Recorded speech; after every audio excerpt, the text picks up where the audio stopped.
Será que a Porsche achou a solução para os motores a combustão? Então eu separei várias coisas para falar, tem várias coisas indiretas também, até eu vou dividir em duas partes, na verdade. Isso aqui eu vou falar um pouco do combustível sintético e alguma coisa que está acontecendo com a Lamborghini e com a McLaren, né? Então acho que a primeira coisa para abordar, antes de começar a falar propriamente do combustível sintético, é ver que o CEO da Bugatti e agora da Lamborghini, né, o Stephen Wilkeman lá, agora das duas marcas, né, eu vi uma declaração dele recentemente que ele, assim como toda marca, tem um relacionamento muito próximo com clientes, né, tem aqueles clientes mais assíduos, assim, tipo a Porsche tem, a Ferrari é meio que escancarada, aquele X-Programs é algo do tipo assim, né, que é o cara que tem não só a coleção, mas ele tem carros de corrida, desde os modelos Challenge, os Fórmula 1s, o FXXK, FXX, a 599XX Evo, tudo mais, todos esses carros. Esses caras são os mais importantes para a Ferrari, porque eles ajudam a desenvolver o carro, né, e a criar novas tecnologias, né, até foi muito dito que a LaFerrari é um projeto que foi estudado em cima da FXX, né? A ideia vai sempre desenvolvendo, né? Assim como na Porsche tem os Cups, tem os carros de endurance e tudo mais. Essa é a ideia, são clientes muito fortes que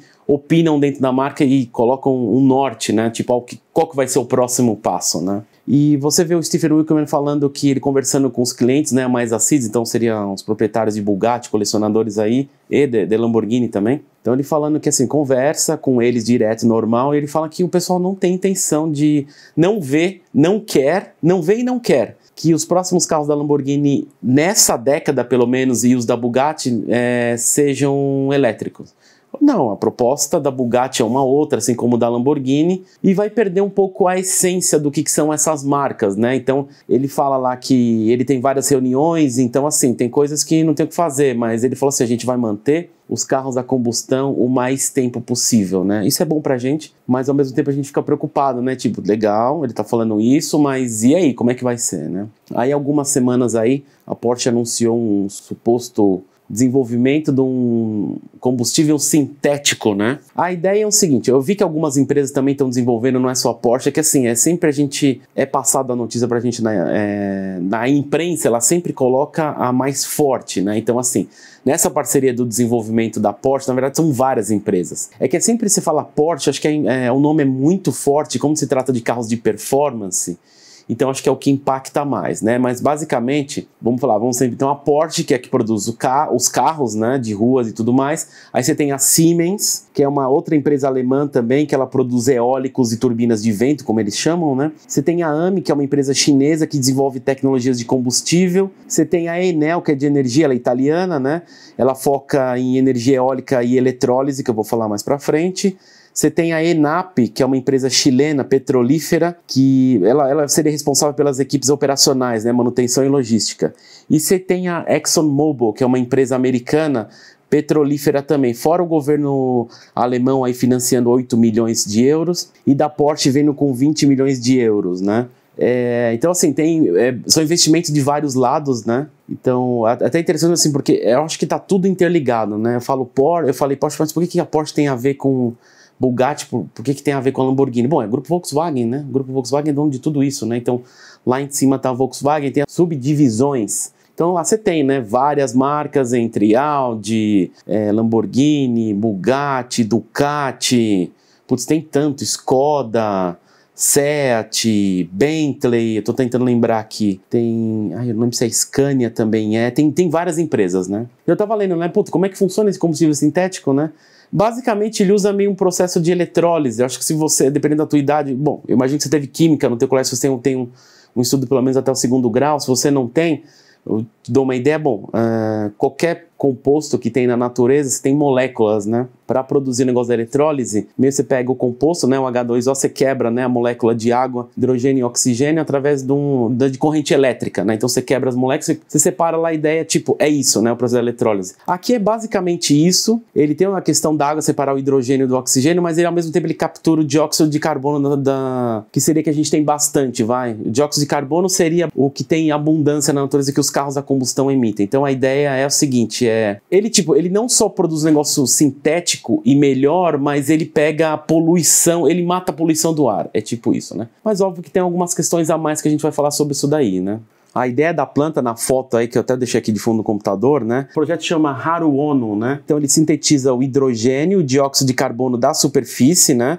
E transforma isso em metanol, né? Que seria um álcool, né? Então a ideia do álcool é mais simples, independente se é um carro popular ou se é um carro de performance, não vai mudar isso na tua vida. Você não vai precisar fazer uma adaptação no motor. Isso é excelente, né? Então essa talvez seja o futuro. Então a ideia desse álcool, assim, é um processo que eles falam que ele é mais lucrativo e é sujeito a transformações e algumas adições de coisas de tecnologia. Aí para formar gasolina sintética, né? E aí quem vai fornecer essa tecnologia é a tal da ExxonMobil, que eu falei mais assim, uma empresa americana, né? O pessoal fala o seguinte, ele é considerado um combustível limpo porque o carbono resultante de sua queima é o mesmo que foi retirado da atmosfera para sua produção. Assim, no final das contas, ele não aumenta a quantidade desse gás no ambiente. Ó, não é bem assim, tá? Assim, é algo do tipo, mas é engraçado como você vê, você começa a ler sobre várias coisas, você percebe que muita coisa é manipulada, né? Mas é óbvio que eu quero que isso aconteça porque é a solução dos nossos motores a combustão, né? Mas você emite outros componentes que não é dito, né? Como, por exemplo, óxido de nitrogênio, monóxido de carbono e alguns compostos orgânicos voláteis aí, né, que evaporam ao longo do tempo. A grande questão é que eles falam que o custo de produção não é barato, né?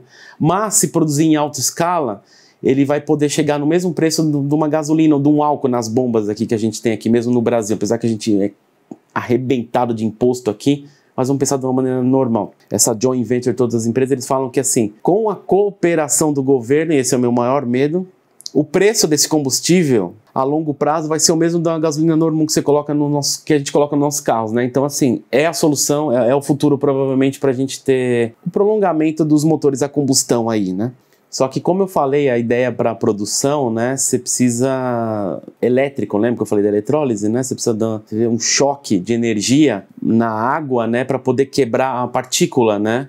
Tá, como é que você faz isso, né? Você precisa de energia elétrica, né? Aí é a sacada, né? Tá, energia elétrica é complicado porque se a gente for falar que, tipo, a energia elétrica que você for pegar vai ser da queima de carvão, aí não adianta nada. É meio que a hipocrisia que a gente vive dos carros elétricos hoje, né? Como é que faz a produção de bateria? A maioria não é 100%, mas eu posso, acho que, talvez até chutar 80% da energia que produz as baterias é de queima de carvão. Como é que produz, né, isso? Dos eólicos, né? Das turbinas de vento, como eles chamam, né? Então, aí você pergunta, legal, então você está dizendo que é basicamente, para produzir tudo, você precisa pegar a energia do ar através dos eólicos, que é aqueles megas ventiladores, tem aqui no Brasil em algumas regiões, né? Ele capta ali, pega a energia, joga num gerador, tal, e separa, beleza. Então eu vou colocar um paralelo disso, tá? Recentemente a Audi anunciou a nova geração do A3 g-tron. Eu acho que eu falei muito por cima no Amigos por Carros, vou aproveitar para falar aqui, né? Geralmente lança o e-tron e o g-tron. Só que como eu falei foi no último briefing que eu falei dos motores 45 TFSI E, vou deixar até um card aqui em cima à direita se você não viu. A Audi geralmente anunciava o e-tron e o g-tron, só que agora o e-tron novo é os motores 45 TFSI-E, né? Qual que é a ideia lá? O e-tron ou TFSI-E, ele é um motor híbrido, né? Então ele tem a queima de combustível e ele tem um motor elétrico, beleza? O g-tron, ele é um pouco diferente, ele é um G, né? É g-tron ou g-tron, né? Deve ser em inglês. Qual que é a ideia? Ele funciona a gás, tá? É gás natural, que o pessoal tem um pouco de preconceito, acredito, e vai ter outro nome, é biometano, né, que eles chamam. Qual que é a ideia? Chama assim, como é que chama? Audi A3 30 g-tron, acho que é isso, se eu não estiver enganado. Qual que é a ideia, né? Ah, ele é híbrido, só que ele é gás? Não, na verdade, assim, até o pessoal... Existe uma interpretação errada do g-tron, até eu procurei alguma coisa em imprensa, até nacional aqui, não é bem isso que estão falando, tá? O g-tron, mas já para esclarecer aqui, até lá fora tem umas confusões. O pessoal acha que o g-tron, ele é um carro híbrido, ele não é, ele é bicombustível, é diferente, tá? Qual que é a diferença, né? Então, assim, o g-tron, ele é a gás, mas ele também funciona a combustão, mas assim, ou é um ou é outro, né? Então, pelo que eu me lembro no A3, nesse último, até eu pensei em colocar junto no briefing dos motores 45 TFSI, só que eu falei, puta, não sei nem se o g-tron acho que não vem pro Brasil, se bem que eu dei uma digitada no Google, achei alguns vídeos, tem aqui no Brasil o A5 g-tron, eu queria ter visto esse carro também, ter até andado por curiosidade de tecnologia, né? A ideia do g-tron, então, ele tem 2 cilindros, né? Ficam lá perto, lá atrás do carro, e tem um outro cilindro que é o de combustível, que é a gasolina, né? Você usa gás natural, né? O biometano, são 2 cilindros lá, se eu não me engano eles aguentam até, se eu não estiver enganado, acho que é 7 litros de gás metano, eu acho que é isso, tá? Se qualquer coisa eu coloco aqui na descrição aqui embaixo, que eu não lembro, que eu vi por cima o g-tron, mas eu já sabia do conceito, a ideia é falar do conceito, né? Usa gás natural, acabou o gás natural, cara, puta, onde que eu vou usar gás natural? Porque essa é a grande questão, não é na esquina que você consegue gás natural, né? O fornecimento quer dizer o seguinte, você te dá um posto de combustível, né? Aqui no Brasil a gente até tem mais, mas eu quero dizer de maneira geral, lá na Europa até na Alemanha tem bastante, mas não é todo país que tem. Então a ideia, você usa o gás natural, acabou o gás natural cilindro, aí você usa um motorzinho a combustão. Até no A3 parece que é 1.5 TFSI, aí varia lá, potência, é um motor de 150 cavalos, né, mais ou menos. Mas como eu falei, ele é bicombustível, então ou é um ou é outro. Acabou o gás natural, até tem um gráfico no painel lá, de gás natural, e tem outro gráfico assim de tamanho do tanque, acho que o tanque de combustível até de gasolina é bem pequenininho, se não me engano são 9 litros, é bem pequenininho o tanque, né? Mas a ideia é o seguinte, a ideia é ser o Getron um sistema da gás natural, né? Até o pessoal falava do Getron, tem um negócio de gás de mamona também, né? Bom, mas por que eu tô falando do Getron, que eu desviei totalmente? Na verdade, não desviei tanto, né? Porque tem um vídeo, o vídeo até eu procurei, acho que no perfil da Audi, ele tem mais ou menos 7 anos esse vídeo, tá? Que mostra lá, puta, como que você captura para produzir a ideia do Getron, do gás natural. Aí tem lá, vai aparecer para vocês. Aí tem lá, tem um eólico lá, né? As turbinas de vento, como eles chamam, eu gostei desse termo, turbinas de vento. Então ele capta lá a energia, né? Vira lá as turbininhas e tal, aí vem lá pelo sistema de rede, gerador, tal, vai para a fábrica lá, aí tem a quebra das moléculas, tal, aí um vai para casa e outro vai para o abastecimento do tanque de combustível, tal, não sei o que. Bom, não é bem assim, tá? Ali é a maneira bonitinha de vender um produto. Até porque esse vídeo tendo 7 anos, na época, eu pesquisei um pouco eu li já muito sobre energia na Alemanha, né, que é um dos países com maior queima de carvão que tem no planeta, tá? A China parece que é muito forte, eu não fui muito atrás da China, fui mais da Alemanha por conta de empresas muito grandes, tipo Mercedes, Audi, Porsche, né? Eu falei, bom, essas empresas são muito fortes, então o que eles devem queimar de carbono deve ser insano, né, pensando como uma empresa automobilística, né? Então eu dei uma olhada lá. Aí você vê lá no vídeo eólico e tal, tá, não é bem assim, tá? Hoje já é um pouco diferente, pra vocês terem ideia, até peguei os dados aqui, como que funciona a energia na Alemanha. Eu vi que hoje, de toda a energia produzida na Alemanha, 29,4% é de queima de carvão, 29,4%, tá? 24,8% é de eólico, e aumentou bastante, tá? Até pouco tempo era menos de 5% o eólico.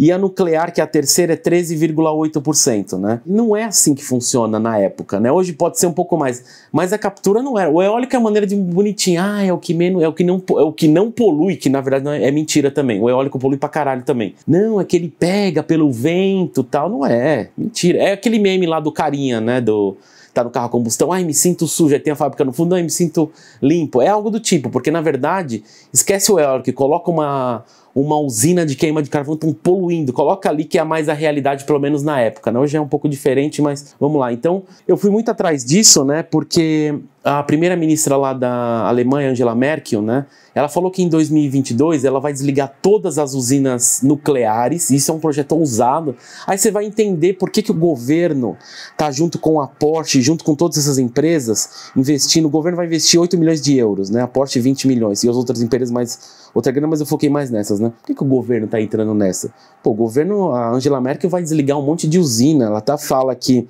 quer ver uma coisa? Ela vai desligar 24 usinas termoelétricas em 2022. 24 usinas termoelétricas, você já imagina, já é dito isso, que a gente vai ter uma crise energética mundial aí nos próximos anos, a gente vai ter guerra também, tá? Não sei se vai ser guerra mundial, a gente vai ter guerra. Então assim, vai ter acho que a gente já vive uma guerra, né? Esse negócio da pandemia já é meio que uma guerra biológica, né? Você vê alguns países se saindo muito bem, não vou nem entrar em questão de China, essas coisas, qualquer melhor, não vou nem entrar nisso, mas você percebe que, tipo, já é uma guerra biológica, mas a gente vai entrar numa outra guerra muito mais forte. Então, falando tudo isso daí, você percebe, ela fala o seguinte ainda, vai restar 8 usinas apenas termoelétricas para ser desligada em 2030. Bom, ela não é trouxa, né, também, só desligar tudo, ela quebra o país e entra todo mundo num breu só, né? Então, você vai entendendo algumas coisas, né? O governo vai incentivar, então, a Porsche a ir lá, porque é o seguinte, tem interesse do governo de comprar, captar e revender, né? Tem alguma motivo, você não pode simplesmente desligar as usinas, né? Porque eles querem deixar, tipo, esse negócio a energia mais limpa, né? Agora vamos trazer a questão, onde seria produzido esse combustível sintético? Então vai ser na Alemanha. Não vai ser na Alemanha. Na verdade, eu procurei vai ser no sul do Chile, aqui do nosso país vizinho, praticamente, a gente tem a Argentina aqui, mas vizinho aqui no sul do Chile, uma cidade que chama Magalhães, que eles falam que é o lugar onde mais venta no planeta, segundo os técnicos, né? Aí eles falam o seguinte, até eu vou citar assim, não só com excelentes condições climáticas para a produção de energia eólica e os custos reduzidos da região, como custos reduzidos da captura de eletricidade. tem um imenso potencial para produção, exportação e utilização de hidrogênio verde, né? Aí eu fui alguma coisa também atrás dos eólicos, que eu sei que o eólico também polui. Aí você fala, sério? Mas como que polui? Cara, você vai construir um eólico, bom, primeiro você tem que estudar a região, como eles falam, essa região de vento. Você mexe com toda a fauna e a flora, tá? Então você mexe com animais, eu vi alguma coisa falando referente a aves, você mexe em todo o sistema, qualquer tipo de produção. Vamos lá, o que eu quero dizer? Esse negócio de falar, tal coisa não polui. Mentira, tudo polui. Você polui, eu poluo. Você andando no mato, você está poluindo também. Tudo que você interfere na natureza, você polui, tá? Não existe essa de produzir até um relógio desse, tem alguma solda aqui. Só queima, qualquer tipo de queima você já polui, tá? Mas se você está interferindo no meio ambiente, você já está poluindo. Então não existe muito isso, que o eólico não produz, o painel solar não polui. Mentira, polui também, de uma maneira menor, mas polui, né? Então você vai mexer com todo o ecossistema do ambiente, né? Eu estava vendo alguma coisa sobre hidrelétrica também, a nossa aqui, né? A Bionacional aqui em Itaipu. Cara, eu visitei algumas vezes, fiz uma visita técnica lá, os caras... É que é complicado falar isso, mas eles destruíram tudo ali para produzir aquilo, energia, porque você mexe com todo o meio ambiente, todo o habitat ali natural, mas, cara, é assim que funciona, entendeu? De captura de energia. Então falar com aquela hipocrisia de falando que tipo, isso aí não polui, tudo, mentira, tudo polui. O que você for produzir, polui. A questão é como que você vai poluir menos para não agredir tanto o planeta. Essa é a grande questão, né? Eu vi que a ideia dos combustíveis aqui, eles querem usar até para Fórmula 1 em 2025, porque tinha também respeito pra caramba, aliás, o Lewis Hamilton aí parece que ele ganhou mais um título, né? Eu não acompanhei mais Fórmula 1, né? Acompanhei um pouco no final, que a gente tava gravando aqueles podcasts do Amigos por Carros, mas eu acabei não indo mais atrás, só esse negócio da pandemia, aí eu acabei falando, nem vou ver isso aí, né? Eu fiquei meio pé, ainda mais que eu fiquei sabendo do Alonso que vai voltar, ele fez o teste do motor V10 e falei, puta, bons tempos, né? Aí eu vi até o teste dele. Eu só tinha Fórmula 1 pra ver o teste do V10 lá da Renault, que era muito louco, né? Aquela Renault na época lá. Então, porque o Lewis Hamilton, também assim, respeito como pessoa, mas eu acho um puta ser hipócrita, né?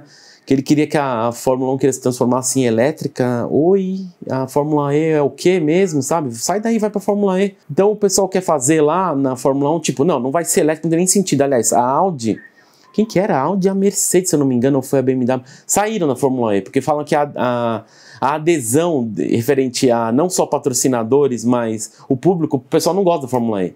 Porque, tipo, não gosta, acha uma porcaria, não é tão da hora quanto a Fórmula 1 ou era, né? Então eles querem trazer isso para a Fórmula 1. Quem sabe eles conseguirem trazer isso, quem sabe a gente volta com um motor de litragem maior, não precisa ser necessariamente turbo, né? Tudo que eu falo que é tudo questão de geopolítica, né? Vai muito ver quem manda no planeta, não tem essa de que tipo, isso polui menos, não é. Até porque, aproveitando, eu vou comentar uma outra coisa, mas eu já citar isso aqui, vamos lá, voltar para a Porsche, né? Aproveitar nesse momento, a Porsche também está apresentando a milionésima Cayenne, a Cayenne de número 1 milhão, olha só, há 18 anos atrás a Porsche estava produzindo a Cayenne, né? Tanto criticada na época, até por mim mesmo. A crítica que eu fazia não era nem a questão de uma marca de performance produzir um SUV, não era isso. É porque eu acho muito feio a primeira geração, a primeira e a segunda, eu acho muito feio, né? Mas assim, fez muito bem, porque a Cayenne salvou a Porsche, né? Se você gosta do Carrera GT, você gosta do 918, agradeça a Cayenne. Mas eu não gosto disso aqui. Então, tudo bem, mas você não pode negar o que a Cayenne fez, né? Então a Cayenne chegou no número de 1 milhão, até eu vi que é uma Cayenne Coupé GTS, a de número 1 milhão, né? Coupé GTS Carmine Red, acho que é isso, e vai ficar na Alemanha o carro. Legal saber essa conquista. Então, tem muita coisa acontecendo no grupo Volkswagen, né? Então você vê a conquista da Porsche nisso daí. Eu até ouvi hoje que eu vi que ela anunciou o 992, o GT3 Cup, né? Legal também, muito bom. Depois eu vou dar uma olhada que eventualmente vai sair a GT3 nova, né? E outra coisa que eu queria falar também foi... Não é exatamente do grupo Volkswagen, mas está atrelado também. O CEO da McLaren, que é o tal do Mike Flewitt, ele tá bem puto com o Boris Johnson, né, o primeiro-ministro lá da Inglaterra, porque a ideia eles queriam proibir carro elétrico em 2035 no Reino Unido. Só que agora o senhor Boris Johnson decidiu mudar para 2030. O Boris Johnson, eu conheci ele muito assim, a história dele, porque ele é muito no Top Gear, ele foi 2 vezes no Top Gear, né? Na época, ele foi ministro de transportes, a outra ele foi prefeito de Londres, e eu lembro do Jeremy já tirando muito sarro dele, né? Era sobre a 430, que ele dizia, o legal da 430 é você esticar o carro, não sei o que, aí tem uma propaganda do governo falando que o carro polui muito menos se as pessoas não esticarem o carro. Tipo uma hipocrisia dessa, né? É muito foda esse episódio, porque no episódio do Top Gear ele fica com uma cara de bunda, sabe? Jeremy também provoca. Eu acho animal quando é assim. Mas o Mike Flewitt, ele tá bravo com o Boris Johnson de 35 para 2030. E ele falou assim, não, o problema do primeiro-ministro é que acha que as coisas são assim. Ele deu umas críticas fortes, né? Ele falou assim, a gente vive o maior problema, a transição do carro elétrico agora, o primeiro-ministro acha que é fácil construir tecnologia. Nem o nosso país, ele falando na Inglaterra isso, eu não estou falando aqui do Brasil, né? Aqui no Brasil é zero, né? Mas estou falando lá fora. O Matheus já falou alguma vez que o pessoal reclama muito de infraestrutura no país, né? De carro elétrico, que os chargers não funcionam. O Ximi tem reclamado bastante, o Ximi comprou uma Taycan, né? E eu vi alguns vídeos dele reclamando muito do sistema de abastecimento, que tipo, pô, o pessoal quer fazer, mas o sistema de abastecimento de elétrico da Inglaterra é uma porcaria. Aí você vê esse bosta desse primeiro-ministro aí querendo colocar, não vou falar sanções, mas ele quer colocar essas barreiras, ó, no 2035, agora 2030. Tá, mas beleza, você nem criou estrutura para o país e você quer que as montadoras se ferrem para desenvolver tecnologia. Ele fez umas coisas bem fortes, né? E ele foi mais forte ainda, ele falou, isso aí, o primeiro-ministro, ele tá caindo em cima, porque é o seguinte, ele quer acobertar a pandemia, ele quer acobertar a quantidade de mortes de pessoas que está tendo, e ele quer, é tipo aquela coisa que acontece muito no Brasil, tá acontecendo um escândalo tal no Brasil, num governo, aí ele aparece uma outra notícia para camuflar essa aqui. É o que tá acontecendo. Nossa, o CEO da McLaren, ele foi bem severo nas críticas assim, até o pessoal replicou, eu vi lá um comentário, eu vi alguns youtubers lá fora, até o pessoal da Auto Express, eu vi o Tiffany Dell e a Vicky, que estava até convidado nesse podcast, os caras fazendo, assim, apoiando a decisão do cara da McLaren, porque é verdade, né, meu? Os caras querem impor coisa, sendo que é que nem esse tipo, sei lá, ano que vem é proibido andar de carro, beleza? Tá, mas não pode andar de carro, tá, mas qual que é a solução que o governo vai passar? Não, se vira. Tipo, não é assim, você tem que... São estágios, sabe? Você desenvolveu um motor híbrido e tal, a McLaren vai vir com o Arthur aí, né? E com outros modelos, mas assim, não é de uma hora para outra. O cara da CEO da McLaren até falou, nossa agenda está programada para 2035. A gente consegue chegar antes em carro totalmente elétrico, mas ele falou, vai ficar muito apertado. Ele estava falando o carro totalmente elétrico ser 2028 a 2029. Ele falou, fica muito apertado, a gente não tem tempo para desenvolver tecnologia, né? Isso é uma coisa interessante como que funciona o nosso mundo, mas assim, como eu falei, não importa o governo, são pessoas poderosas acima que querem implantar algumas coisas e você tem meio que falar, sim senhor, vai ter que ser assim, né? Mas só para finalizar então, eu vou falar num outro vídeo sobre... Eu andei pesquisando sobre muita coisa de poluição, eu sabia que os carros a combustão não é o que mais polui no planeta, eu já sabia, era fato. Mas é aquela coisa, precisa culpar alguém. Sabe quando dá uma merda e tem que culpar sempre o mais fraco? Deu uma merda numa empresa. Tá, alguém vai ter que pagar por isso, alguém vai ter que levar essa culpa. É tipo isso que acontece. Vamos culpar o quê? Vamos culpar o carro a combustão, por exemplo, né? Então essa é a questão. Mas eu descobri uma coisa que todo carro tem, inclusive elétrico, híbrido, hidrogênio, todos têm e polui muito mais que o motor mesmo a combustão. Sabe o que é? Faz ideia? Não. São os pneus. Eu até ouvi que polui mais que o dobro. Eu vou falar isso num outro episódio, mas polui mais que o dobro. Mas parece que a Michelin e a Pirelli tem uma solução para isso e já está em desenvolvimento, já está até em andamento aí. Então é aquela questão, parece que a corda sempre vai quebrar para o lado mais frágil. Mas o carro, a combustão não é o que mais polui no planeta. Até que eu falo muito negócio de foguete, de aviação. Mesmo, então para todos os aviões, né? Mas não dá para fazer isso, mas vocês entenderam o que eu quis dizer, né? Beleza? Então acho que eu já falei demais nesse. Se você gostou desse vídeo, dá um like, inscreva-se no canal. Você pode se tornar membro aí também. Aí te coloco lá no grupo do Telegram, beleza? Peguei o HD com Leone. Cara, tem meio tera de várias coisas de platinos, tá? Eu vou gravar já um briefing, talvez essa semana indo pro ar. Acho não, vou gravar mesmo. Eu já até sei o próximo que eu vou fazer. Aliás, eu vi algumas fotos e já dei risada porque eu já lembrei de várias histórias. Então vai ter bastante coisa pra contar aí pra vocês, beleza? Então é isso aí, valeu, até o próximo.